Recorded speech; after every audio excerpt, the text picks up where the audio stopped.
Bonjour à tous, j'espère que vous allez bien. Aujourd'hui, dans cette vidéo, nous allons vous expliquer comment vous inscrire à Destination Canada 2025. Alors, pour une petite connaissance, Destination Canada, c'est l'un des recrutements, le plus grand recrutement que le gouvernement canadien lance pour des personnes qui désirent immigrer au Canada avec Destination Canada. Alors, nous allons sur Google, nous tapons Destination Canada 2025 inscription. Nous allons sélectionner et nous allons nous retrouver sur cette page. Alors, ça, je vais quand même souligner, il faut faire très attention car il y a des sites qui reproduisent en fait les mêmes informations qui peuvent vous demander de payer pour participer ou pour faire votre inscription. Nous signalons quand même l'inscription à ces programmes de mobilité est 100% gratuite. Donc, vous pouvez le faire vous-même, du moins vous devez avoir un ordinateur portable et vous devez également avoir sur votre ordinateur Adobe Reader 10 qui va vous permettre en fait de compléter votre fiche ou formulaire d'inscription. Donc voilà, nous sommes ici, nous avons canada.ca, c'est le site officiel du gouvernement canadien. Nous partons ici, on dit sur canada.ca, inscription des candidats. Là, c'est pour les candidats. Mais par contre, si vous êtes une entreprise ou, je sais pas, organisation, vous désirez aussi participer comme exposant, vous pouvez vous rendre ici, participer en tant qu'exposant. Pour ce qui nous concerne, pour cette vidéo, nous allons participer en tant que candidat. Alors, si vous êtes en France ou que vous êtes au Cameroun, vous souhaitez participer en présentiel, ok? C'est sur ces sites que vous devez vous rendre pour soumettre votre demande afin de recevoir une invitation, ok? Donc voilà, nous sommes là, nous sommes sur la page et voilà, c'est le formulaire IMM 064 ou voilà, c'est le formulaire qu'il faut remplir. Nous allons zoomer un peu pour bien vous montrer. Allez, hop, voilà, nous sommes là. Destination Canada, Forum Mobilité, inscription des candidats. Si c'est pour les exposants ou voilà, pour des personnes qui désirent exposer, ils peuvent aussi remplir, mais cette fois-ci, ça sera Destination Canada, Forum Mobilité, inscription des exposants. Donc, si vous désirez exposer dans votre pays, bien sûr. Alors, avant de remplir, je vous conseille de lire vivement ces informations qui vont vous permettre de savoir qu'est-ce que vous êtes en train de faire. Pour mon cas, c'est vrai, j'avais déjà lu. Ça, c'est juste à titre d'exemple. En remplissant ces formulaires, vous connaissez ce qui suit. En guise d'approbation, veuillez cocher les deux cases ci-dessous. Voilà. Moi, j'avais déjà lu, je sais de quoi je suis. Voilà, vous consentez à ce qu'IRCC utilise et divulgue votre adresse email. Oui, nous avons coché. Avant de vous inscrire, ces forums s'adressent aux candidats francophones ou bilingues. Donc, vous pouvez être candidat francophone ou candidat bilingue, ça ne dérange pas car ces forums s'adressent à vous. Important, vous devez connaître votre classification nationale des professions du Canada avant de poursuivre. Alors, dans une prochaine vidéo, je vais vous expliquer c'est quoi la classification nationale des professions CNP en sigle. Alors, nous sommes ici, par exemple, nous allons commencer par remplir, je vais prendre un nom au hasard, par exemple, Hakimi.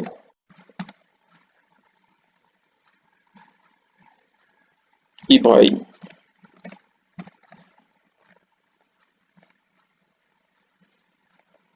Pays de résidence. Là, je fais Hakimi, pays de résidence, la France. Donc, Hakimi réside en France.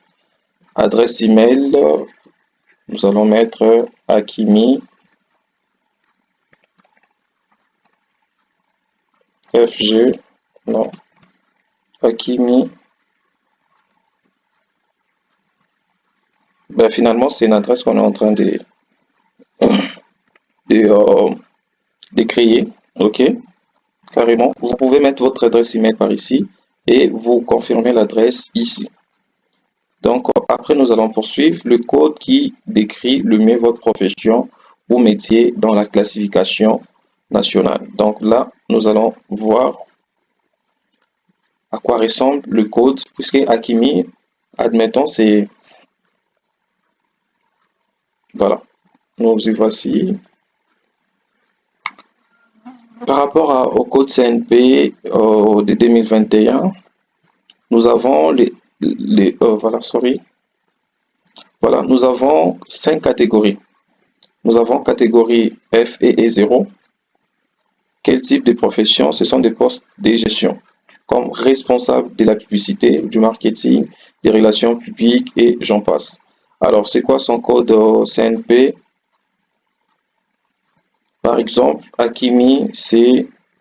On va essayer ici. Non, on va aller plus loin. Hakimi, c'est un agent. Non, autre agent financier. Bon, prenons Hakimi, c'est un agent financier. Donc, son code, c'est 3109. Nous allons y retourner. Hop.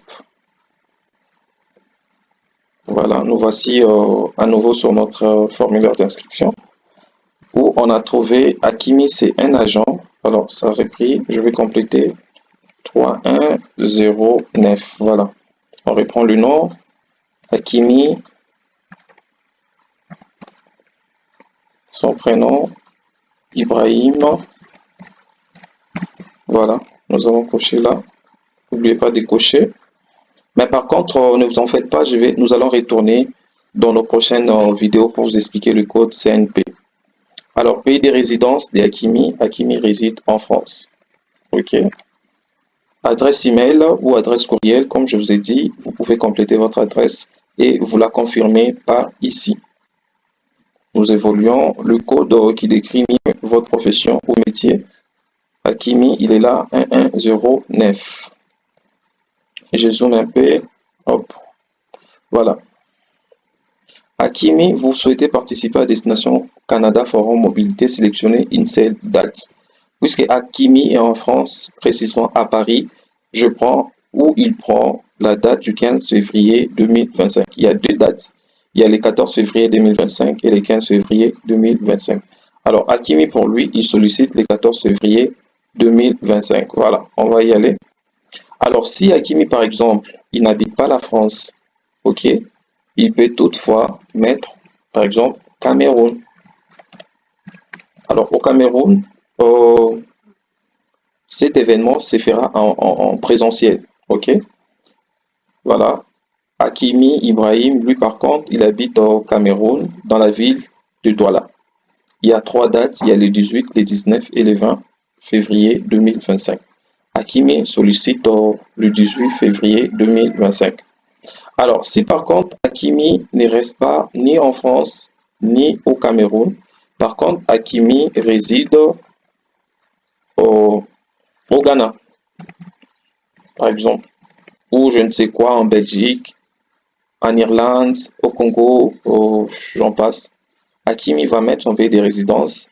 Cette fois-ci, Hakimi ne passera pas l'interview ou ne passera pas l'événement en présentiel, mais Hakimi passera l'événement en ligne. Donc, pour le reste du monde, vous avez la possibilité de passer l'événement Canada Forum Mobilité 2025. Alors, je vais prendre, par exemple, pour le 3 mars, ou carrément, voilà, je prends le 5 mars. Je vais évoluer. Par contre, il y a une remarque qu'on vient de faire ici. Nous nous efforçons de respecter votre préférence des journées. Cependant, en fonction des disponibilités, une autre date pourrait vous être attribuée. Donc voilà, dans le cas où il y a plus de places ou il y a plus de monde, vous pouvez voir une nouvelle date vous être attribuée. Donc voilà. Niveau des compétences linguistiques, par contre, Hakimi se considère avec le parler français, il est modéré. Il a un niveau modéré. Le lire, il a un niveau également modéré. Et l'écriture, il a également un niveau modéré. Voilà. Alors, est-ce Hakimi est bilingue? Oui. Tout comme Hakimi n'est pas bilingue. Si Hakimi n'est pas bilingue, par contre, Hakimi a quand même une petite notion d'anglais. Il peut faire faible.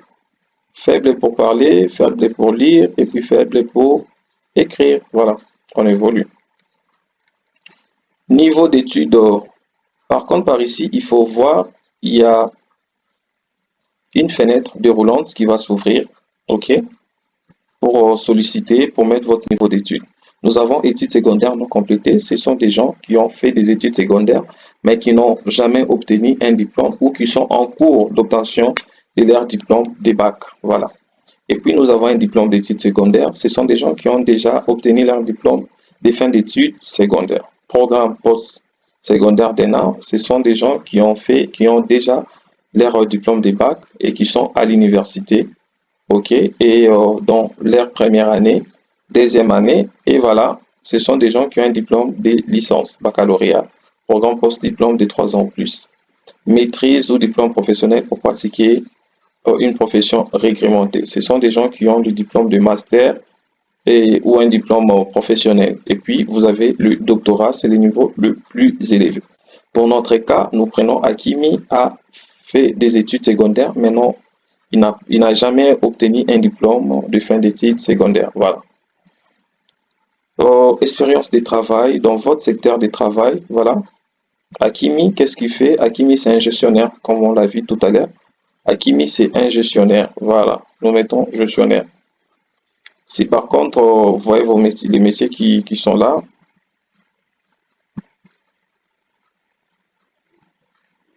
voilà. Ressources naturelles, agriculture, métier des transports, machiniste et domaine, j'en passe. Voilà, vous avez tout ça, secteur de la santé, enseignement et vente et services. Voilà. Titre de votre profession et métier. Ici, vous pouvez compléter le titre de votre profession ou de votre métier. Nombre d'années, Hakimi a combien d'années? Il a entre une année et 2 ans dans le secteur de la gestion. Alors, nous voici à la fin de notre fiche ou formulaire d'inscription. Par contre, vous allez devoir, voilà, vous remontez, vous allez enregistrer ou sauvegarder et après, vous avez la possibilité de soumettre par courriel. OK? Donc, lorsque vous appuyez là, si tout est rempli, vous allez vous retrouver dans votre adresse courriel où vous allez soumettre votre formulaire d'inscription et vous allez recevoir l'accusé des réceptions qui démontre que vous avez bien fait votre inscription et puis voilà. Mais par contre, je vais souligner encore une autre chose. Pour les gens qui vont aller en présentiel, nous vous suggérons de préparer vos CV format canadien bilingue en français et en anglais. Comme ça, sur place, vous avez la possibilité, il faut avoir plusieurs exemplaires parce que sur place, vous avez la possibilité de discuter avec les entreprises canadiennes qui viennent recruter dans votre pays et vous allez leur soumettre vos CV. OK? Donc, voilà. Par contre, si vous êtes en ligne, vous avez la possibilité également de préparer votre CV bilingue car il y a des entreprises, il y a des offres qui sont disponibles auxquelles vous allez postuler. Ne vous en faites surtout pas. Dans nos prochaines vidéos, nous allons republier ou nous allons faire une vidéo qui vous explique comment rédiger un bon CV format canadien bilingue ou carrément un bon CV format canadien en français. Surtout si vous avez aimé la vidéo, n'hésitez pas à vous abonner et activer la cloche de notification pour la suite en fait, car dans nos prochaines vidéos, nous allons plus encore expliquer. Voilà, merci beaucoup. Bonne chance à vous.